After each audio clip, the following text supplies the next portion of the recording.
ഇപ്പോൾ നമ്മൾ ഈ യാത്ര ചെയ്യുന്നത് ഷോളയാർ ഡാമിൻ്റെ ആ വലിയ ക്യാച്ച്മെൻറ്റ് ഏരിയ ഉണ്ടല്ലോ, അതിനരികിലൂടെയുള്ള റോഡിലേക്കുള്ള വഴിയിലേക്ക് പോവുകയാണ്.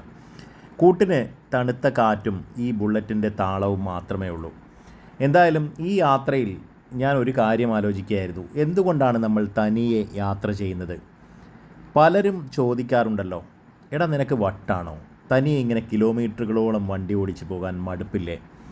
പിന്നെ നമ്മുടെ കൂട്ടുകാരും വിദേശത്തുള്ളവരും ഒക്കെ പലരും ഇതേപോലെ നമ്മളെ എൻകറേജ് ചെയ്യുമ്പോൾ മറ്റു പലരും അടുത്തറിയാവുന്നവർ ഡിസ്കറേജ് ചെയ്യും. ഇങ്ങനെ ഒറ്റക്കൊന്നും പോകാൻ പാടില്ല കേട്ടോ, അപകടങ്ങൾ സംഭവിക്കാം, അങ്ങനെ പലതും പറഞ്ഞ് നമ്മളെ അല്ലേ ആ തരത്തിലൊക്കെ സംസാരിക്കും. അപ്പം ഈ കാടിൻ്റെ നടുവിലൂടെ നമ്മളിങ്ങനെ യാത്ര പോവുക എന്ന് പറയുമ്പോൾ, ഇപ്പം നമ്മൾ നാട്ടിലാണെങ്കിലും കാടും നാടും എല്ലാം ചേരുന്ന ഇത്തരം എന്താ പറയുക, ഇത്തരം ഒരു സാഹചര്യത്തിൽ നമ്മൾ വണ്ടി ഓടിച്ചു പോവുക എന്ന് പറയുന്നത് മനോഹരമായിട്ടുള്ളൊരു അനുഭവമാണ് എന്നുള്ളത് ഇവർക്കറിയില്ല എന്നുള്ളത് തന്നെയാണ് കഥ. അപ്പം ഈ മരങ്ങളും ആ കാണുന്ന എന്താ പറയുക മറ്റ് വാഹനങ്ങളും വല്ലപ്പോഴും കുറുകെ ചാടുന്ന മലയണ്ണാനുമൊക്കെ നമ്മളോട് സംസാരിക്കുമെന്നുള്ളത് ഇവർക്കറിയുമോ? പണ്ട് എവിടെയോ വായിച്ച ഒരു കുഞ്ഞു കഥ ഇപ്പോൾ ഓർമ്മയിലേക്ക് വരികയാണ്. ഒരു സഞ്ചാരി ഒരു കാടിൻ്റെ നടുവിൽ വിശ്രമിക്കുമ്പോൾ അവിടെയുള്ള ഒരു വൃദ്ധനോട് ചോദിച്ചു, അപ്പൂപ്പ ഈ കാട്ടിൽ എങ്ങനെ തനിയെ ഇരുന്നിട്ട് നിങ്ങൾക്ക് പേടി തോന്നുന്നില്ലേ? ആരോടെങ്കിലും ഒന്ന് സംസാരിക്കാൻ തോന്നുന്നില്ലേ? അപ്പോൾ ആ വൃദ്ധൻ ചിരിച്ചുകൊണ്ട് പറഞ്ഞു, മോനെ, ഞാൻ ഇത്രയും നേരം എന്നോട് തന്നെ സംസാരിക്കുകയായിരുന്നു. നീ വന്നപ്പോഴാണ് ഞാൻ തനിയായത്. സത്യമല്ലേ അതേത്? തിരക്കുകൾക്കിടയിൽ നമ്മൾ നമ്മളെ തന്നെ മറന്നു പോകുന്നു. ഇങ്ങനെയുള്ള സോളോ റൈഡുകളിലാണ് നമ്മൾ ശരിക്കും നമ്മളോട് സംസാരിക്കുന്നത്. നമ്മുടെ സ്വപ്നങ്ങളെക്കുറിച്ചും പേടികളെക്കുറിച്ചും ഇനി ചെയ്യാനുള്ള കാര്യങ്ങളെക്കുറിച്ചുമൊക്കെ ഒരു വ്യക്തത കിട്ടുന്നത് ഈ ഹെൽമറ്റിനുള്ളിലെ ഏകാന്തതയിലാണ്. അങ്ങനെയാണ് എനിക്ക് തോന്നുന്നത്. ചിലപ്പോൾ നിങ്ങൾക്ക് വ്യത്യസ്തമായ അനുഭവം ഉണ്ടാകാം, അഭിപ്രായങ്ങളുണ്ടാകും. തീർച്ചയായിട്ടും കമൻറ്റ് ചെയ്യുക കേട്ടോ. ഈ കെട്ടി നിർത്തിയ വെള്ളം പോലെയാണ് നമ്മുടെ മനസ്സെന്നാണ് അല്ലേ? ശാന്തമാണ്, പക്ഷേ അതിൻ്റെ ഉള്ളിൽ ഒരുപാട് ആഴങ്ങളുണ്ട്. ബുള്ളറ്റിൻ്റെ ഓരോ തമ്പിനും ഒരു പ്രത്യേക ധൈര്യമുണ്ട്. അത് നമുക്ക് ധൈര്യം പകർന്നു തരുന്നത് പോലെയൊക്കെ തോന്നും. കുറച്ച് ആലങ്കാരികമായി പോകുന്നുണ്ടോ എന്ന് സംശയിക്കുന്നില്ലേ? തീർച്ചയായിട്ടും ഉണ്ട്. അപ്പോൾ അത് നമ്മളോട് പറയും മുന്നോട്ട് പോയിക്കോളാൻ അല്ലേ? വഴി തെറ്റിയാലും ഈ പ്രകൃതി നമ്മളെ എവിടെയെങ്കിലുമൊക്കെ എത്തിക്കാതിരിക്കില്ല. നിങ്ങളിൽ എത്ര പേർ ഇങ്ങനെ തനിയെ യാത്ര ചെയ്യാൻ ഇഷ്ടപ്പെടുന്നവരുണ്ട്? തനിയെ സംസാരിക്കാൻ ഇഷ്ടപ്പെടുന്നവരുണ്ട്? കമൻറ്റുകൾ ചെയ്യുക. അല്ലെങ്കിൽ എന്തെങ്കിലും ഒരിക്കൽ ഇങ്ങനെ ഇറങ്ങിത്തിരിക്കണമെന്ന് ആഗ്രഹിക്കുന്നവരുണ്ടോ? തീർച്ചയായിട്ടും കമൻറ്റ് ചെയ്യുക കേട്ടോ. നമ്മൾ ഈ യാത്രകളെല്ലാം ഇപ്പോൾ ചെയ്യുന്ന പാതയെന്ന് പറയുന്നത് പ്രകൃതി കനിഞ്ഞനുഗ്രഹിച്ച അതിമനോഹരമായ ഒരു വഴിത്താരയിലൂടെയാണ്. വാൽപ്പാറയിൽ നിന്നും ഷോളയാറിലേക്കുള്ള യാത്രയിൽ നമ്മൾ ആദ്യം എത്തുന്ന പ്രധാന ഇടമാണ് റൊട്ടിക്കട എന്ന ചെറിയൊരു ഗ്രാമം. തമിഴ്നാടിൻ്റെയും കേരളത്തിൻ്റെയും അതിർത്തി പങ്കിടുന്ന ഈ പാതയിലെ ഒരു ചെറിയ കവലയാണിത്. ഇവിടെ നിന്നങ്ങോട്ട് ഷോളയാർ ഡാം വരെയുള്ള കാഴ്ചകൾ വർണ്ണനാതീതമാണ്. മഞ്ഞും കുളിരും തേയിലത്തോട്ടങ്ങളും ചേർന്നൊരുക്കുന്ന ഒരു മാസ്മരിക ലോകമാണ് എന്ന് നമുക്ക് പറയാം.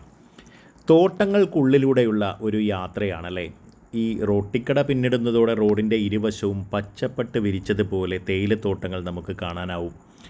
റോഡിന് കുറുകെ ചാഞ്ഞു നിൽക്കുന്ന മരങ്ങളും ഇടയ്ക്കിടെ കടന്നു പോകുന്ന കാട്ടുചോലകളും ഈ യാത്രയുടെ സുഖം വർദ്ധിപ്പിക്കുകയാണ്.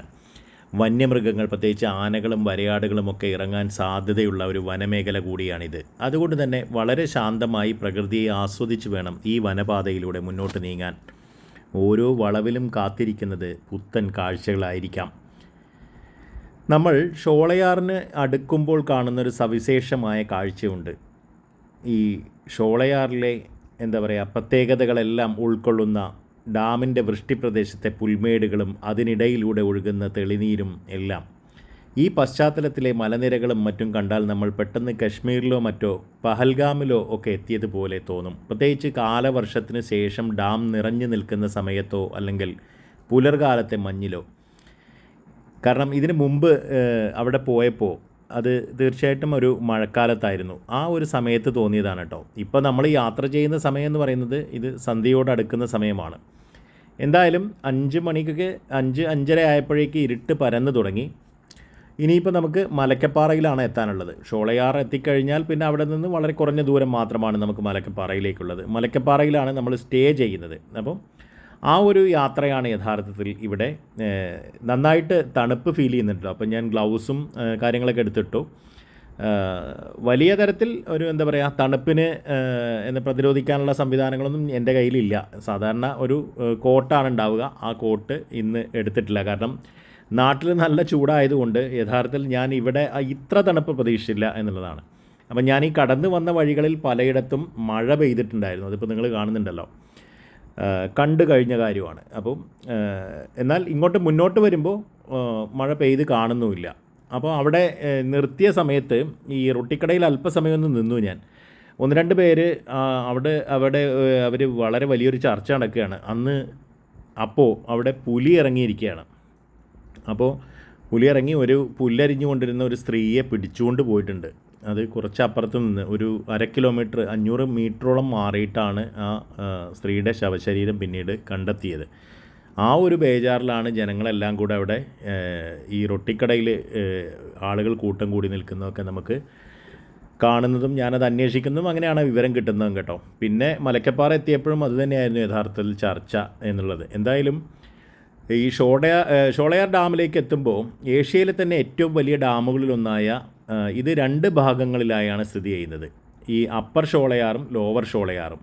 കേരള ഷോളയാർ ഡാമിന് സമീപത്തെ കാഴ്ചകൾ അതിഗംഭീരമാണ് അല്ലേ. ഈ പശ്ചിമഘട്ടത്തിൻ്റെ തനിമ ഒട്ടും ചോരാതെ സംരക്ഷിക്കപ്പെട്ടിരിക്കുന്ന ഒരു പ്രദേശമാണ്.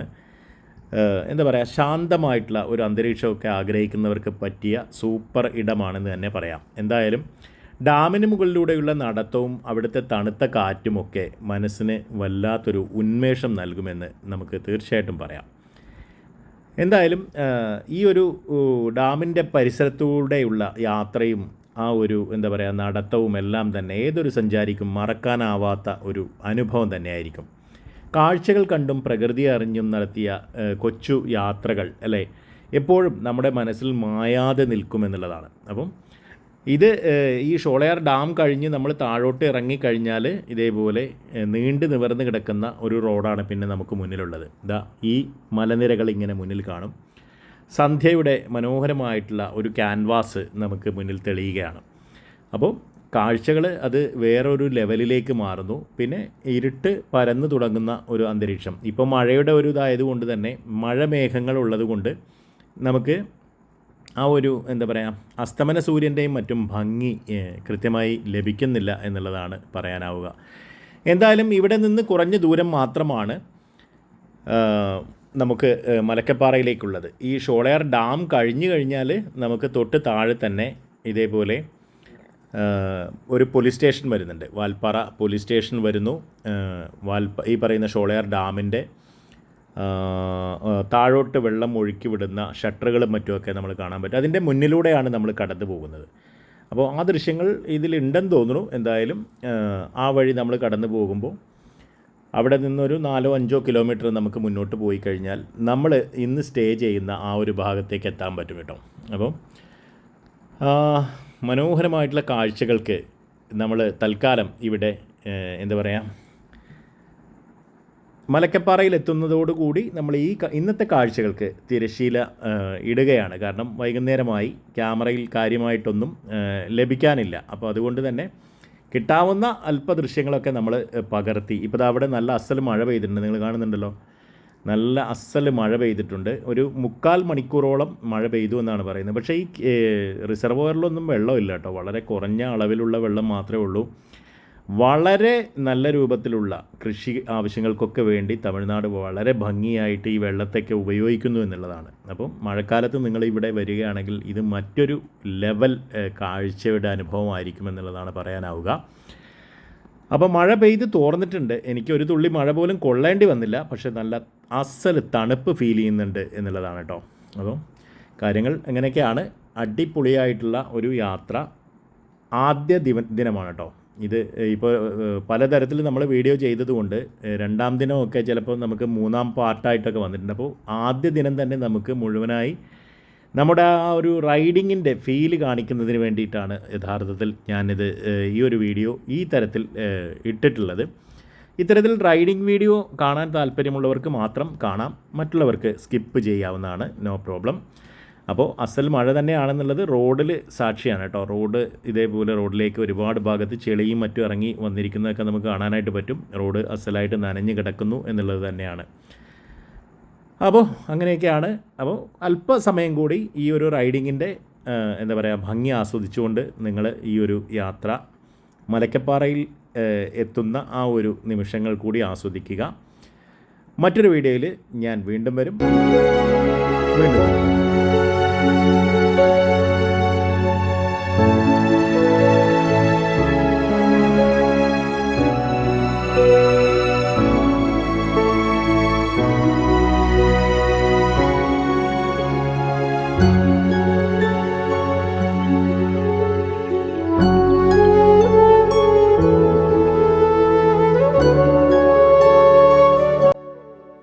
നാട്ടിലാകെ കൊടും ചൂട്, വൽപ്പറയിലേക്ക് ബുള്ളറ്റിൽ പാഞ്ഞു. അടിപൊളി യാത്ര, തണുപ്പും മഴയും, മനസ്സിലാകെ സന്തോഷം. ചുറ്റും തേയിലക്കാടുകൾ, കോടമഞ്ഞിൻ പൂതപ്പും, മനസ്സിനെ കുളിരണിയിച്ച കാഴ്ചകൾ 2 നാളടിച്ചു പൊളിച്ചു. സ്പീഡിൽ പോയം വളവുകൾ താണ്ടി ഹൃദയമിടിപ്പ് കൂടുന്നു. അടിപൊളി ട്രിപ്പ് വൽപ്പാറ ട്രിപ്പ്, അടിപൊളി ട്രിപ്പ് വൽപ്പാറ ട്രിപ്പ്.